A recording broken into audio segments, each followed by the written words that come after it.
This is Mr. Holsey of A Squared Sufficiently Understood Science, and today we're going to be talking about moon phases. So there are 4 main phases of the moon, but 8 total periods of the moon. So let's talk about those main, I'm going to highlight those main phases first. So main phases, and I'm going to have that in yellow, so right there. New moon, first quarter, full moon, and third quarter. So these main phases only last for one night, okay?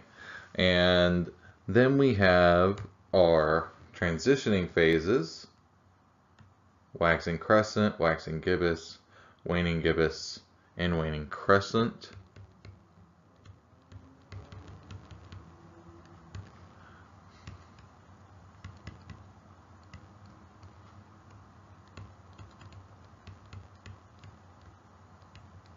And those are going to occur between the main phases. So the new moon is going to be 0% illuminated. We don't see the new moon very well. So no illumination from us. Then we have the waxing crescent moon. So the waxing crescent moon, the term waxing, let's just go ahead and go with that. So the term waxing,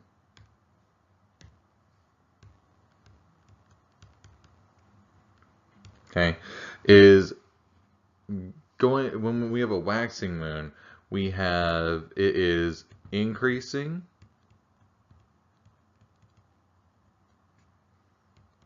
in illumination.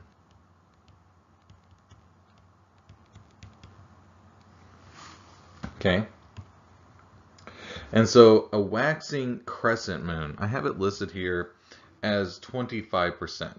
But in reality, a waxing crescent, and we'll talk about this more, is anything from 1% all the way up to 49%, because it's anything that's below a first quarter and above a new moon.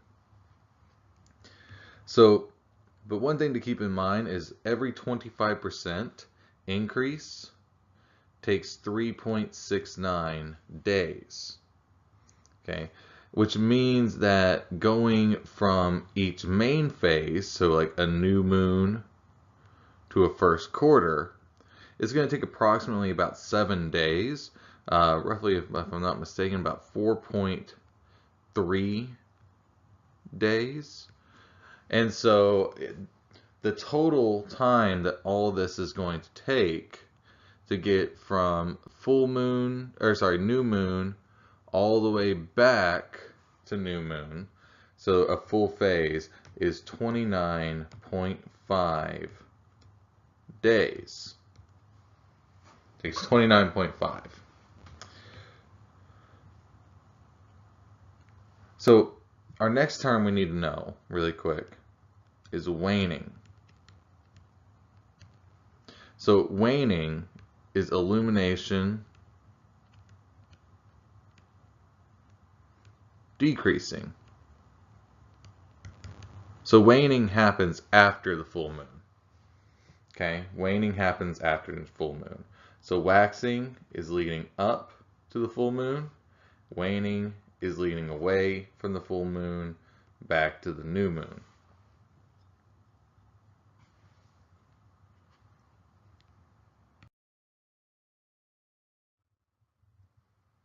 So let's take a look at these different phases.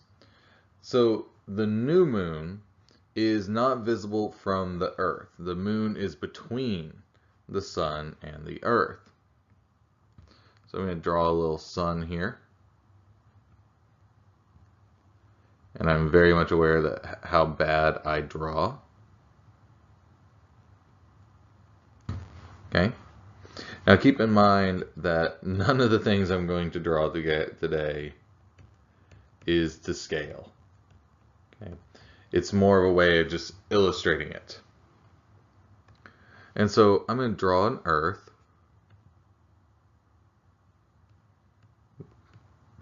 As best as I can.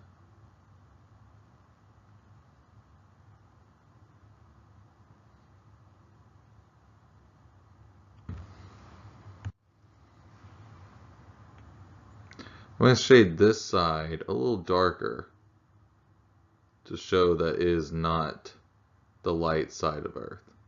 Okay, it's the side that's experiencing night. That's pretty terrible.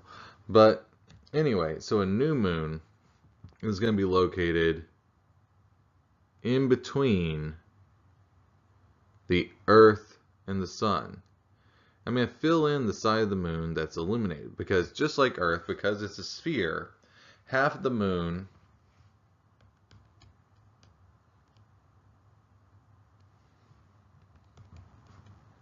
is always illuminated.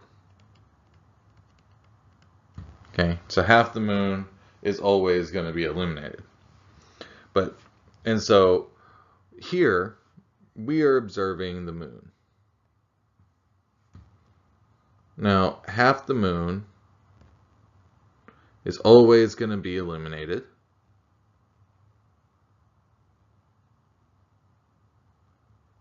But what I'm going to do is show you what our perspective is.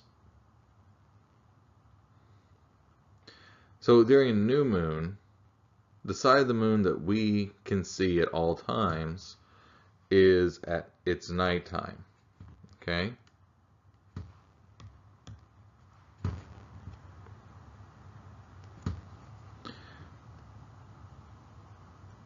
And so what we see, the side right here, this is what we call the far side of the moon. We used to call it the dark side of the moon, and that's why I'm going to talk about this in just a second. That was before we knew what it looked like. We called it the dark side. Dark meaning that we didn't know what it looked like, not that it was dark all the time. But the far side of the moon is actually going to be illuminated during a new moon, and we only see the shadow. So when we say the dark side is facing us, what we're talking about is the part of the moon that is in shadow.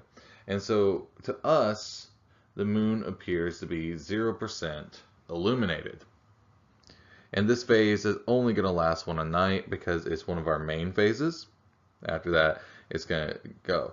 Now, interesting fact about the new moon is when we think of the moon, we typically think of night.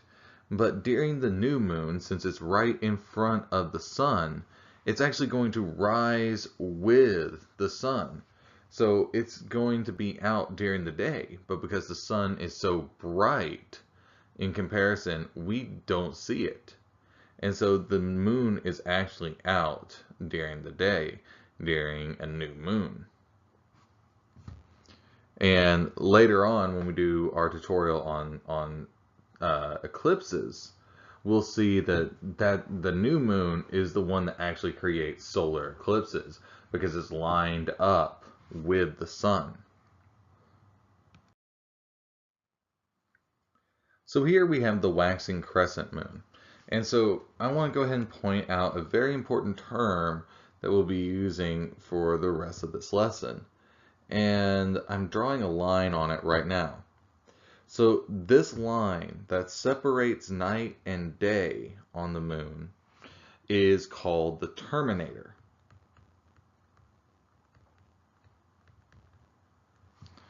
And it sounds crazy to me when I say terminator and moon. It just, because when I grew up, there was the Terminator movies.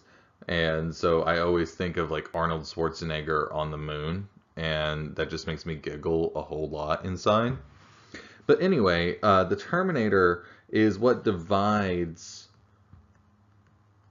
night and day.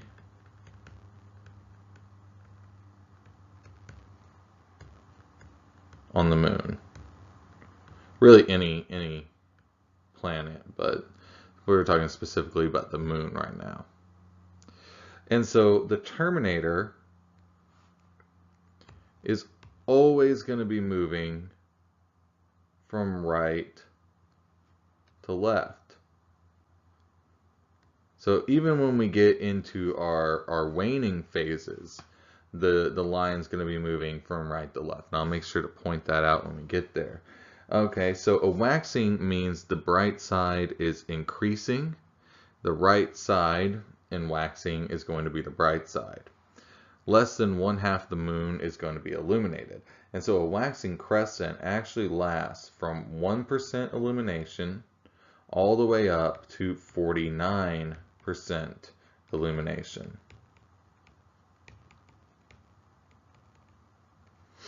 Okay, so any visible light, all from a small sliver to almost half, is going to be our waxing crescent. And so if I draw my little cruddy sun here, I need to stop saying that, you know. Maybe I'm better than I think. That's a lie. I'm not. Once again, not to scale. So anyway, I got my little cruddy sun here.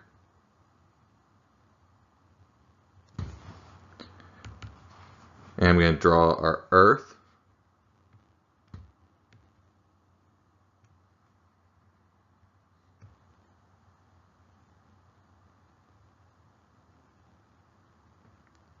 I'm going to shade in one side a little darker than the other so we can see that which side is the side facing the sun and which, you know, is at night. Because that's actually important here. Because as we move around, the moon will be up more and more and more during the nighttime until it reaches full moon. Then it's going to be more and more and more during the daytime until it reaches new moon.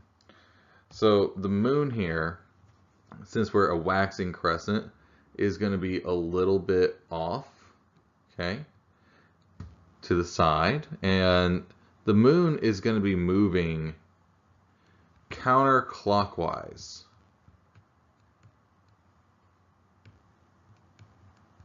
Okay, so it's going to be moving counterclockwise around the Earth.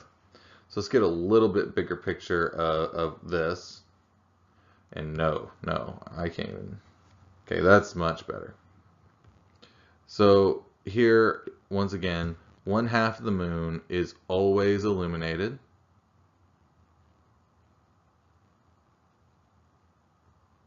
And we always see the same side of the moon.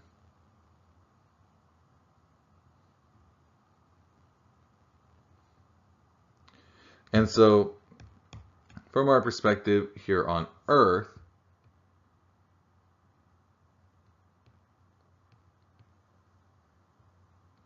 we're seeing,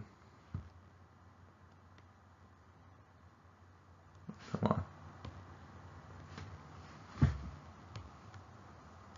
let me retry that. There we go, close enough.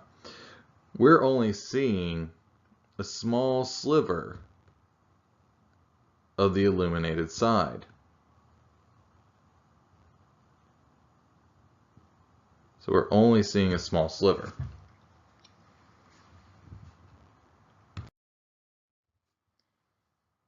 Then we have the first quarter or half moon. I prefer the term first quarter. It's a little bit more accurate because it's a quarter of the way through its cycle. And so here we're at 50% illumination. This is one of our main cycles, so it's only going to last for one night. And so we're still technically waxing, so the illuminated side is increasing. The terminator, this line right here, is moving from the right to the left. Okay, moving from right to left. And so at this point, if we were to draw this out, I'm going to try to be a bit better. Just having a little bit of pen issues.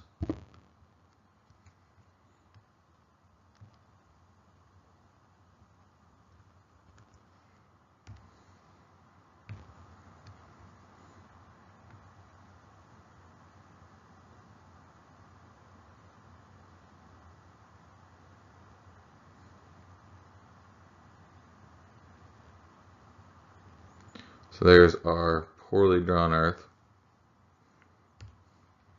showing you night side again.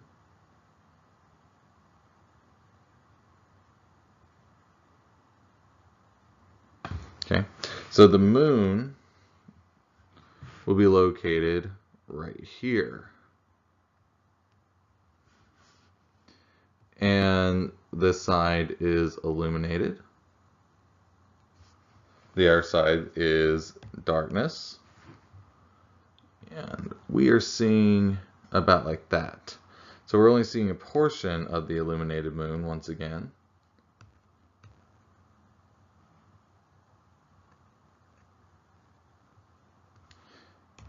Because of our perspective. And so the illuminated portion that we see is right here. Now technically we're seeing this portion too, so just so you know, but it's still in shadow, so we don't see it in detail.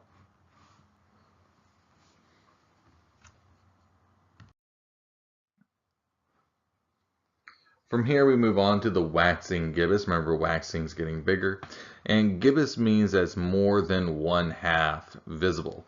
So we're talking anywhere from 51% all the way up to 99%. So our terminator is right here. It continues to move.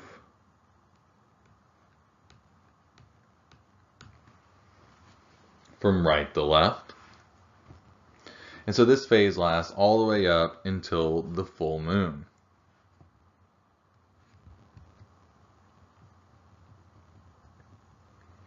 Now keep in mind all the things I've drawn so far are top-down views.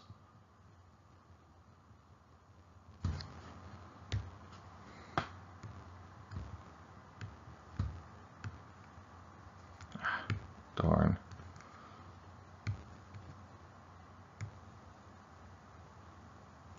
So we're going to draw our Earth right here. I'm going to draw the moon a little bit bigger this time so you can see it a bit better.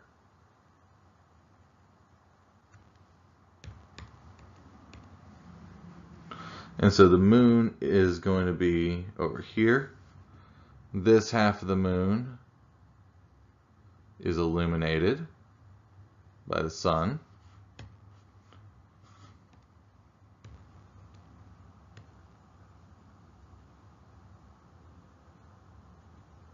Half the moon is always illuminated, whatever side's facing the sun. And now we're seeing a majority of that lighted side. Still seeing that, but it's in shadow. And so we're seeing a majority of the lighted side. So now we are at 100% illumination. This is the full moon.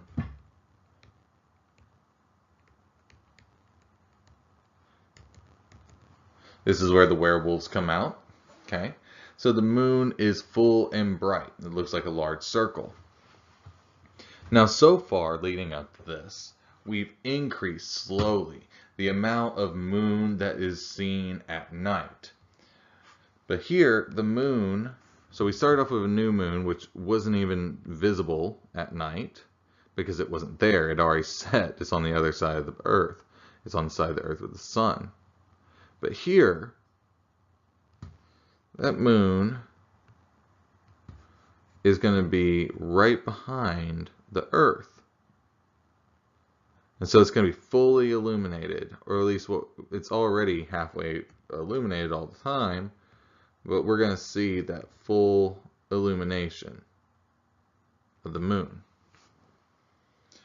And so this time, you notice, as we went around, we got further and further and further on the night side of the Earth. So here, the moon is going to rise directly just after sunset, or just before, a little bit before, but just directly after, and we'll be able to see it. And so then it'll be up all night and set in the morning. And so we have a long full moon. And so if I draw this out just like it is right there,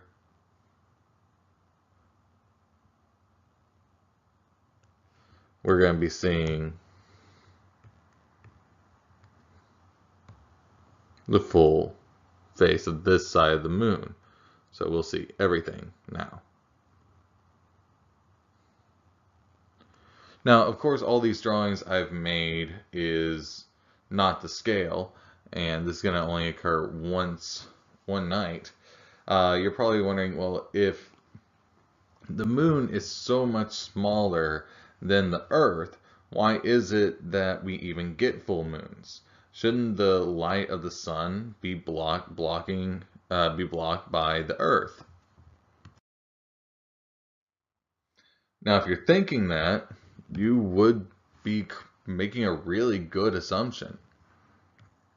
So what we're going to do, we're going to make a little bit bigger model here to show why we still get full moons and everything like that. This also help explain why we don't have solar eclipses once a month too. So there's our sun. And draw a bit bigger Earth.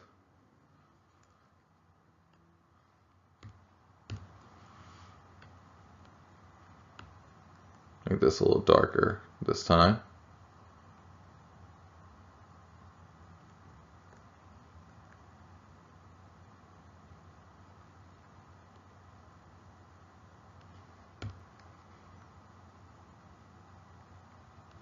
So we have our daytime sun, or daytime Earth, nighttime Earth. So that split between day and night on Earth is also known as a terminator. Okay, so here, what I'm going to draw using this purple line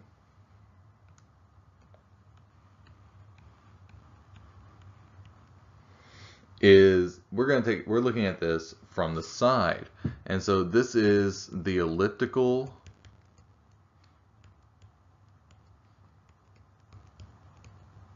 plane of the Earth, how it revolves around the sun.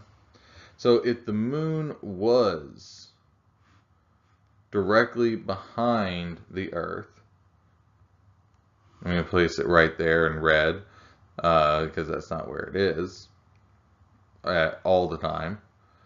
Okay, if the moon orbited around the equator of the Earth, then every full moon, the moon would pass in the shadow of the Earth, and we wouldn't get these full moons like we get. But instead, that full moon, the moon is not going to be orbiting straight above the equator. Rather, the moon is going to be up here. Okay? It's going to be up here.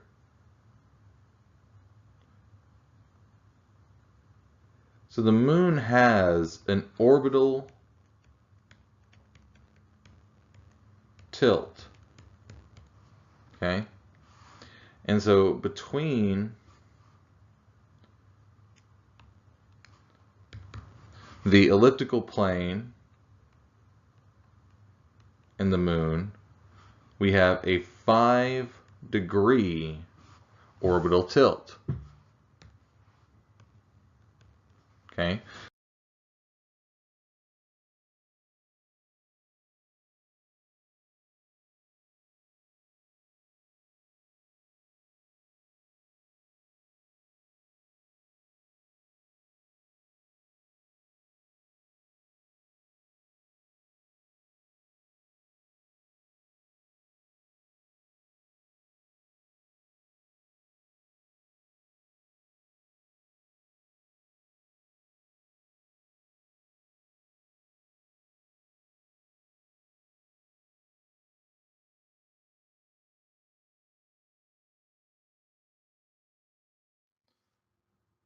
So here we're going to be talking about the waning gibbous. And remember, waning means that we are illumination is decreasing. You can kind of think of like waning is draining. And so right here we have the return of the terminator. So there's our terminator line. And it's still moving, okay, from right to left. So we have an illumination of anywhere from 99% illumination all the way down to 51% illumination. So if we draw this out like we have been, we have our sun right here. Okay. Our Earth.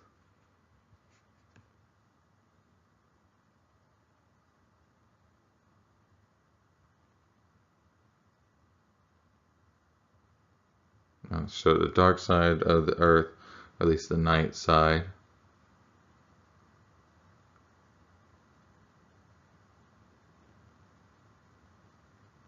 Okay. And so the moon is going to be over here. This half will be illuminated by the sun.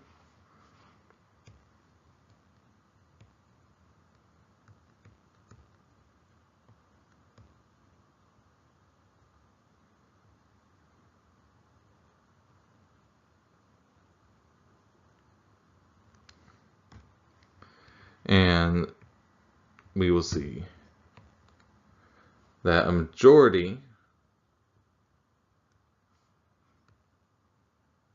will be illuminated.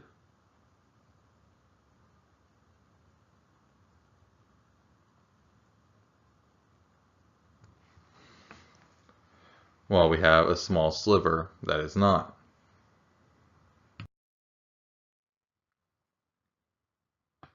So here we have the last quarter or half moon. I don't really care for this term last quarter or calling it a half moon.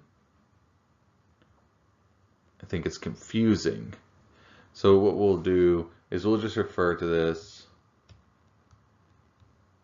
as the third quarter. So we have our terminator line right here. We're moving from right to left, always moving right to left. And we are exactly 50% illuminated. So this is one of our main phases. So it only lasts for one night. And so it's the opposite of the first quarter moon.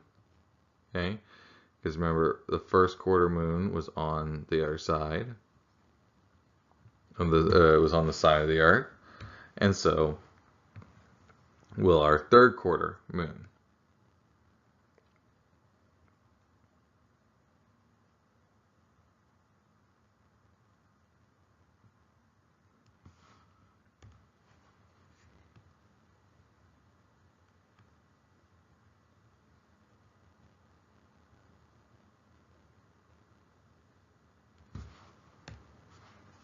So the moon will be right here. This side will be fully illuminated by the sun.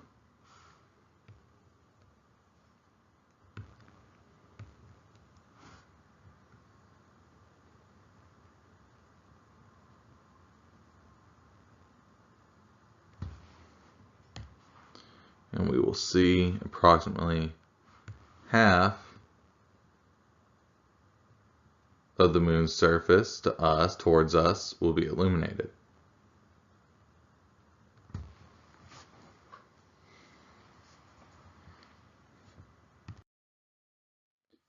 And our final phase before returning to the new moon is the waning crescent.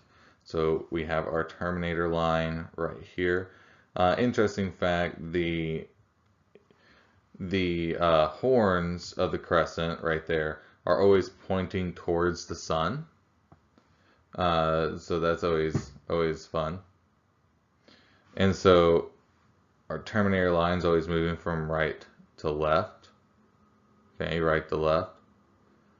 Okay, and so we are going to be anywhere from 49% down to 1%.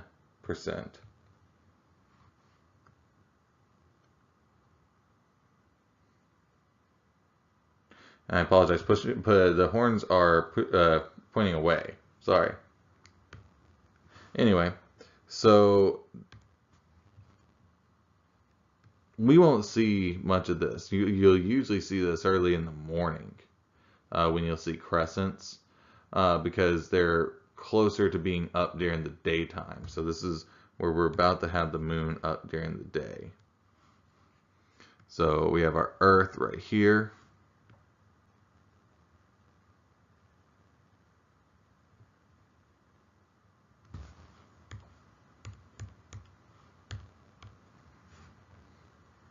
Our nighttime moon, or nighttime size Earth.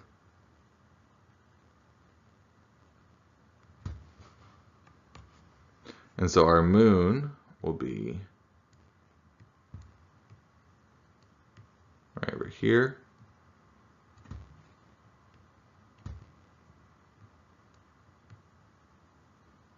Our illuminated side like that.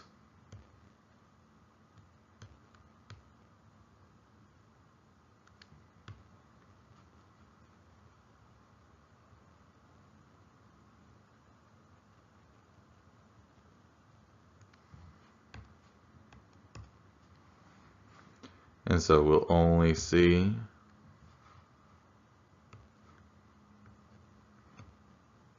small sliver of the illuminated side before we return to new moon.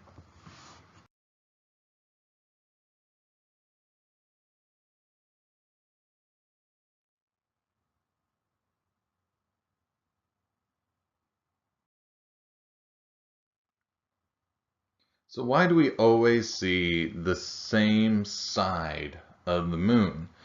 Some might say, well, then it's because the moon doesn't rotate. Well, let's take a look at what that would look like if the moon didn't actually rotate. So the moon's in what we call synchronous rotation. So if the moon did not rotate, we would actually see that far side of the moon.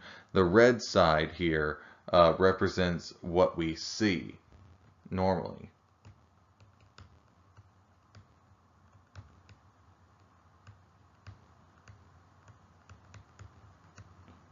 So if we would see all sides if the moon didn't rotate.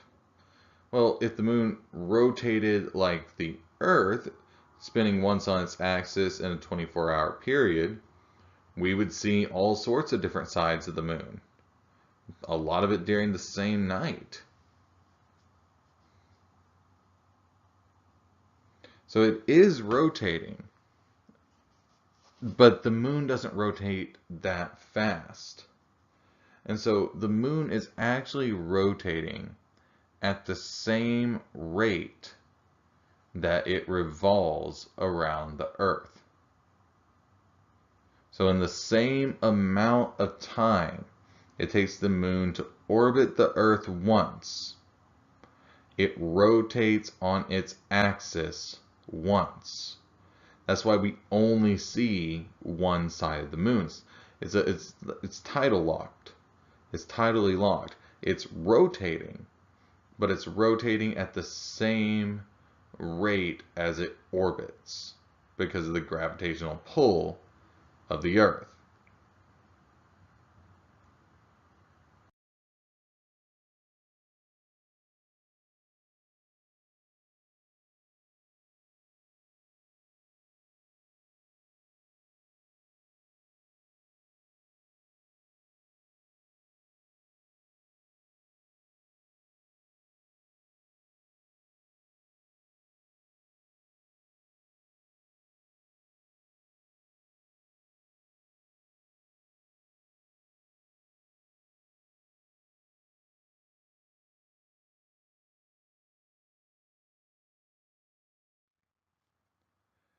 And so here we can see the phases of the moon once again. We have them all in order. Now keep in mind, we are going to be going counter clockwise as we go through. So from here to here, all right? So from new moon to a 25% illuminated moon at the waxing crescent takes 3.69 days. Okay? So each one of these takes 3.69 days.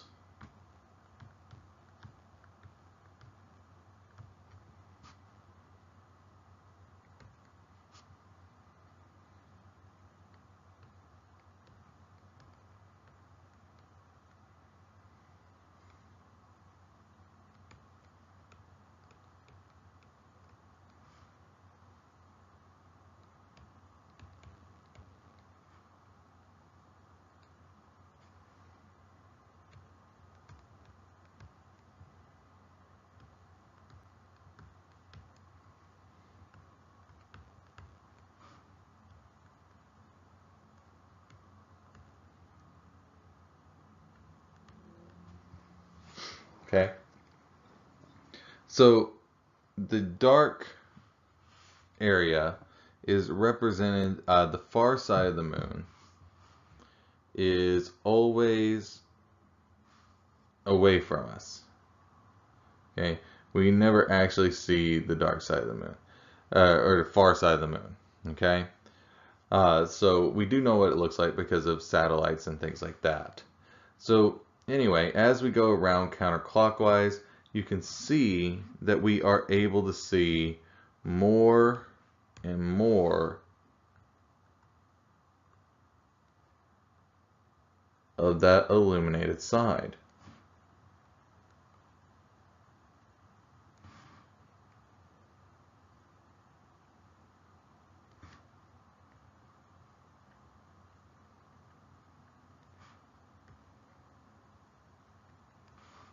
So in order for the moon to complete all of its phases,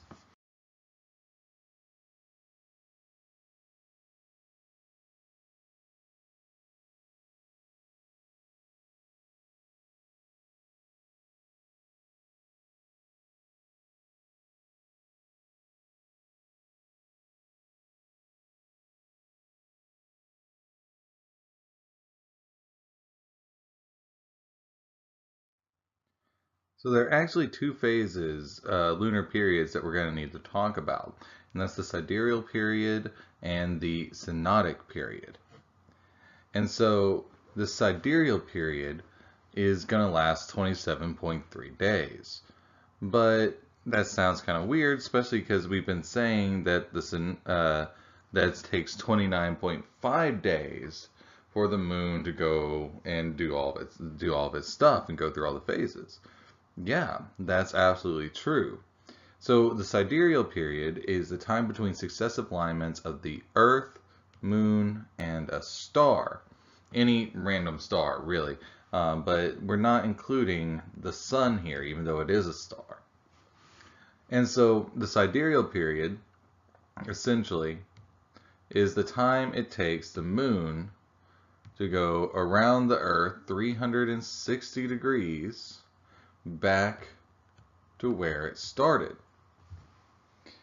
And you're probably thinking to yourself, okay, yeah, well, that makes sense. That should cover all the lunar phases. I mean, we made all these diagrams where the sun is right there and it's lighting up part of the moon and nothing looked like it changed.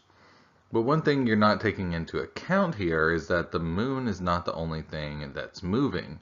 The Earth itself is moving as well around the sun. So the synodic period takes 29.5 days, and this is the time between successive alignments of the Earth, Moon, and the Sun, and so that's what's going to be the period of the cycle of lunar phases. In other words, the time it takes to go from new moon to new moon.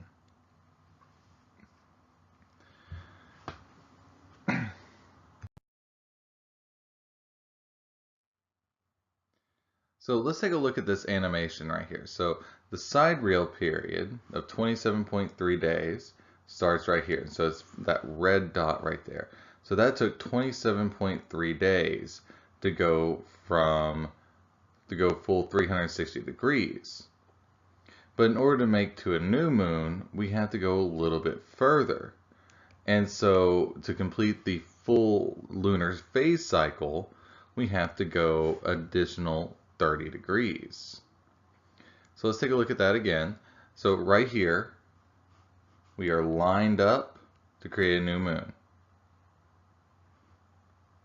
But right here, we are not lined up. And so it's going to take a bit more movement in order to line that up with the sun.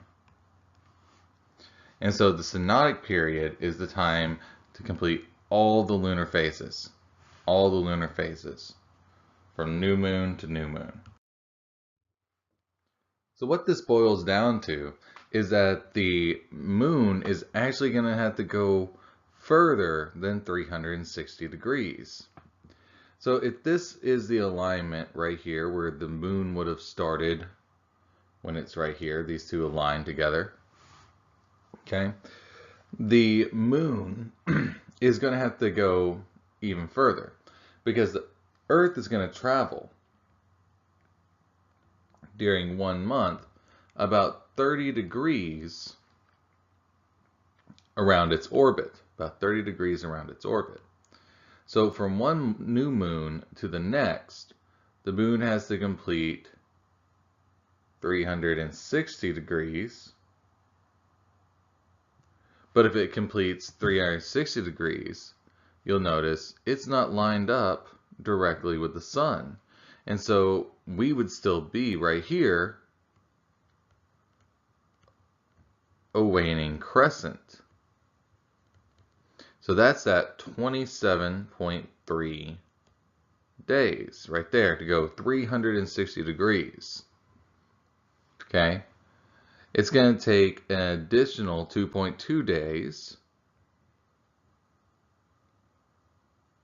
to go an extra 30 degrees. So